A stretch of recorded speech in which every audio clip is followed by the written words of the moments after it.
नमस्कार सगळ्यांना. हे जे सिंहासन जे तुम्हाला दिसतंय त्याच्यावर आम्ही बसलोय हे आज सकाळपर्यंत एकदम वाईट अवस्थेत होतं. एक चेंबर आहे पण हे क्लीन केलं गेलं. याची आजूबाजूची जागा बघा, ही पण कधी काळी खूप खराब होती. ही झाडं लावून स्वच्छ करण्यात आलेली आहे आणि आज याला पेंटिंग केलं. तेजश्री आमची व्हॉलेंटियर ही आर्टिस्ट आहे आणि प्रतीक या दोघांनी मिळून ते क्लीन केलं, पेंट केलं.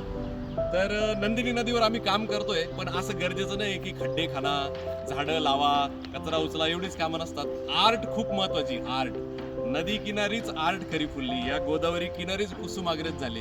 गोदावरी होती म्हणून खूप सारे आजही कलाकार होत आहेत. तर जे जे आर्टिस्ट असतील त्यांना आमचं आवाहन आहे की तुमची कला घेऊन तुम्ही नंदिनी किनारी या. तुम्ही काहीही करा, कुठल्याही प्रकारची आर्ट करा, पण या जागेला सुंदर करण्यासाठी जे जे करता येईल ते सगळं करा. आणि हे कसं वाटलं हे बघायला नंदिनी नदी किनारी दादासाहेब गायकवाड हॉल जो आहे त्याची मागची ही बाजू आहे. सो बघायला या, एन्जॉय करायला या, काम करायला या आमच्याबरोबर. आणि कसं वाटलं कमेंट करून नक्की सांगा. आणि आपल्याला जसं हे हिरवं आणि निळं आहे तशी ही नदी आपल्याला निळी करायची आहे.